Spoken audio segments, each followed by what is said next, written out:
Carlos.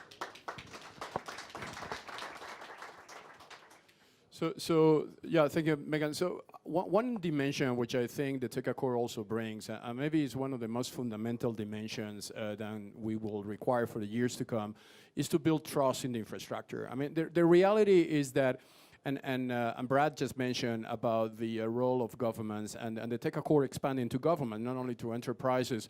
Because what is happening, we are in a trust deficit moment in the history of the internet. I mean, the internet is getting fractionated into different national nets.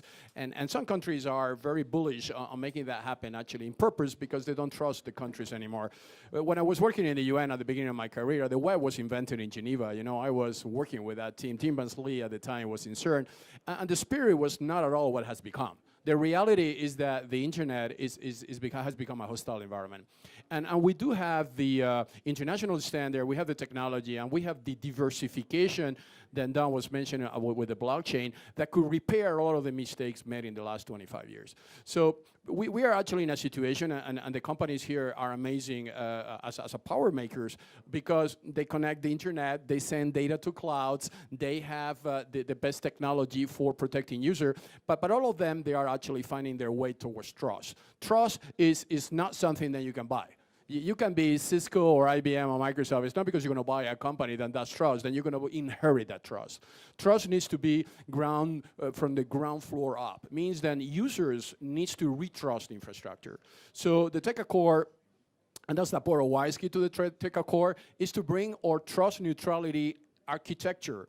I mean, we are working with Cisco. Cisco is using the chips of WISeKey to secure their routers. So it's a very concrete cooperation. Those routers secure the internet.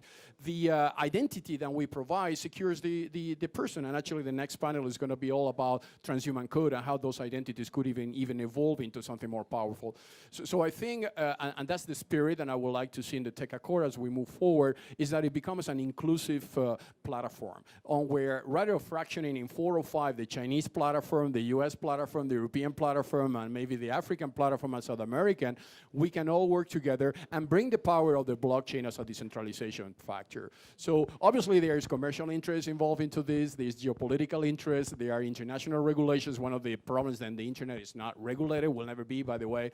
So the Teca Core could bring that, at least that element of international cooperation that is highly needed. And that will actually be the solution, what Brad was saying. We cannot have a cyber war. The Geneva Cyber Convention needs to prevent a world where we're going to be fighting against each other and we're going to be destroying the human society. So I think this is one of the vision for the future, and I would love to continue working with those companies to make it happen.